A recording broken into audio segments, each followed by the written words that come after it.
कुछ लोग 14 जनवरी को मकर संक्रांति मनाते हैं और अब मकर संक्रांति 15 जनवरी की लोग मनाने लगे। 100 साल में संक्रांति का एक दिन बढ़ जाता है। हाँ, वैसे तो वर्ष भर में 12 संक्रांतियां होती हैं। 12 संक्रांतियों में यही एक ऐसी संक्रांति है जब सूर्य धनु राशि से निकल करके और मकर राशि में प्रवेश करता है। सूर्य जब धनु से मकर में निकल के प्रवेश करता है तो धीरे धीरे जो दक्षिणायन चल रहा है अब वो उत्तरायण में पहले दिन से बदल जाता है और तिल तिल के बराबर रोज सुबह का समय बढ़ता है। ध्यान रखिएगा इस बात को। कभी 25 दिसंबर से एक बड़ा दिन मनाते थे ना, 25 दिसंबर से 15 जनवरी तक शाम का दिन बढ़ता है। इसके बाद अब सुबह जो है तिल तिल करके रोज तिल तिल करके जितनी बड़ी एक तिल होती है उतने बड़ा रोज सुबह से दिन कम होता चला जाता है। मतलब बढ़ने टाइम पीरियड उसका उदय का बढ़ता चला जाता है। और यही मकर संक्रांति वो संक्रांति है जब चक्रवर्ती भरत अपने 16 खंड के मकान पर सबसे ऊपर चढ़ कर के सूर्य में स्थित जिनबिंब के दर्शन करते हैं। आप देखिए कि सूर्य में स्थित वो जो जिनबिंब है, सूर्य ज्योतिष देवों का एक विमान है, उस विमान में जिनबिंब रखे हुए हैं। वैसे सामान्य दिनों में उसकी प्रखरता के कारण उसके दर्शन नहीं होते, लेकिन मकर संक्रांति के दिन चक्रवर्ती अपनी छत पे चढ़ करके सूर्य में स्थित जिनबिंब के दर्शन करके उनके नमस्कार नमोस्तु और पूजन अर्चन कर लेता है। उसको देख करके दुनिया में कई लोगों ने सूर्य को देवता मान लिया। जैन दर्शन में सूर्य को ज्योतिष देवों का एक विमान मानते हैं और उसमें जिनबिंब की स्थापना है। बाहर से उसकी आतप प्रकृति नाम कर्म का उदय है और मूल में वो बिल्कुल ठंडा है। ये बात कई लोगों को हजम नहीं होती। कोई बात नहीं होती तो अपनी अपनी मान्यताएं हैं। लेकिन जो मकर संक्रांति जैनों के लिए मायने रखती है वो अपने आप में बड़ी अद्भुत होती है। ये मकर संक्रांति के दिन सुबह सुबह नहा करके अपने परिवार को अपडेट करने की कला सीखनी पड़ती है। बच्चे होते हैं, बिल्कुल जैसे कोई 8 दिन से नहीं नहाया, किसी ने इनर 6 दिन से नहीं बदली, कोई ने कपड़े नहीं बदले, चड्डी बनियान नहीं बदली, मौना ने 12 दिन से कहा ठंडी बहुत है, क्यों बदलना। तो उस दिन जाकर के नदियों में इसलिए लोग नहाते हैं, अपने यहाँ जैन दर्शन में तो नहीं नहाते, उन लोग नहाते हैं इसलिए सोच करके कि उसका पुण्य लाभ मिलता है। जबकि ये सकरात के दिन नॉर्मल टेम्परेचर वाले पानी से नहाते हैं, तेज गर्म से नहीं, ठंडे से नहीं। टंकी में जो ऊपर पानी रखा रहता है ना, रात भर में ठंडा हो जाता है और गर्म करने से गर्म हो जाता है।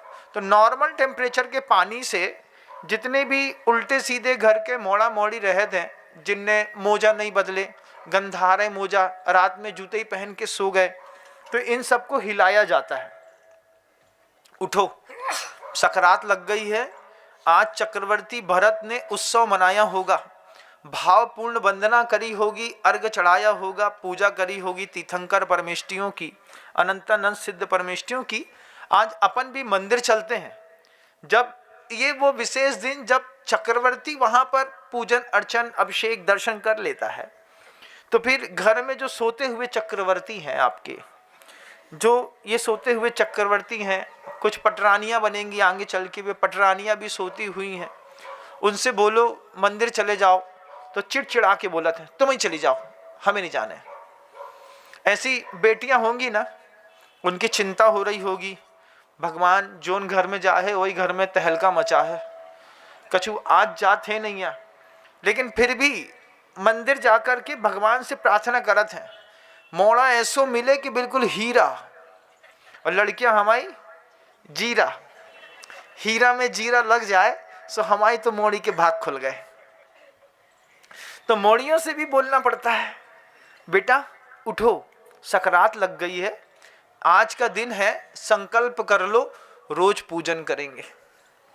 जब कभी भी हमेशा मैंने इस चीज को देखा है, आप भी देखिएगा अगर आपको दिख जाए तो, जब कभी भी बेटी विवाह के योग्य हो जाती थी तो 16, 17, 18 साल की उम्र में मम्मी घर से उसको थाली में, चांदी की थाली में द्रव्य सजा करके रोज पूजन का नियम दे देती थी। जब बेटियां मंदिर जाती थी, रोज एक स्थान पर व्यवस्थित तरीके से दुपट्टा डाल करके सही वस्त्रों में मर्यादित तरीके से बैठ करके पूजा करती थी, तो गांव भर के लोगों की नजर उस बेटी को एक बार देखते हुए निकल जाती थी। फिर लोग बोलते, वह पहलवान के घर की मोड़ी है ना, वह बहुत अच्छी पूजा करत है, दिखत भी अच्छी है, सात्विक है, तो वह मोड़ी बहुत अच्छी है। तो धीरे धीरे जैसे ही 17-18 साल की उम्र में बेटियां मंदिर जाकर के एक स्थान पर बैठ करके अच्छी चांदी की थाली दिला दो, 1 किलो की, 1 किलो चांदी की थाली मोड़ी को दे दी, ठोना बना के दे दिया, मंदिर भेज दिया, मंदिर भेज करके पूजा करके आओ, 2 पूजा का नियम ले लो। उसके पीछे माता पिता का ऐसा गजब का संस्कार रहता था कि ये जिनायतन ही है जहां पर अपने कुल के, अपने धर्म के मानने वाले लोगों का आना जाना होता है। पूजा के निमित्त से ये बच्ची पूजा कर लेगी, और इस बच्ची की धर्मात्मा दिखते हुए किसी बच्चे को, किसी भी व्यक्ति को अगर मान लीजिए इसके सदाचार दिखाई दे लेते हैं, तो ये कुलवंती बन करके दूसरों के घर में जा कर के उनका बहुमान बढ़ा देगी। एक व्यवस्था रहती थी, उस व्यवस्था के तहत 17-18 साल की उम्र में बेटियों को जब पूजा करती रही, 20, 21, 22 की हो गई, 20 साल में ऐसी बच्चियों की पूछताछ शुरू हो जाती है। काहे तुम्हारी मोड़ी की कुंडली, तुम्हारी साके, तुम्हारी मोड़ी की अभी नहीं छापी भाई, अभी तो 20 ही साल की है, अरे कर दो, बहुत अच्छी लड़कियां है, अब 1 साल और रुक जाए, 21 में कर दे हैं, 22 में कर दे हैं। तो 1-2 साल में और बच्चियों का प्रभाव, पुण्य और उनकी प्रभावना जब गांव में बड़े घरों में होती थी, तो बड़े घरों के रिश्तेदार सोचते थे, हमारे समधी को एक लड़का है, अमेरिका में रहते है, तो बे तुम्हारी मौड़ी को फोन लगा करके भी उधर से बात करते, भैया हमारे गांव में एक मौड़ी है, बिल्कुल सरस्वती के जैसी दिखते है, साफ सुथरी चेहरा है, खानदान भी बहुत अच्छो है, लोग धर्मात्मा है, दयालु है, वह मौड़ी बहुत अच्छी है, हीरा है, हीरा। देखवे आए और गांव की मौड़ी मंदिर के चक्कर में ब्याह होके अमेरिका चली गई। ये एक व्यवस्था रहती है। इस व्यवस्थाओं को आप लोगों के बच्चे शायद भूल गए होंगे, आप लोग भी भूल गए होंगे, इसलिए मैं याद दिलाना चाहता हूँ। रिमाइंडर लगाना पड़ता है ना, एक रिमाइंडर लगा देने से काम बहुत अच्छा हो जाता है। जय जिनेंद्र, अगर आपको मेरी वीडियो अच्छी लगती है तो प्लीज़ मेरे चैनल को लाइक करें, शेयर करें और सब्सक्राइब करें। Thank you.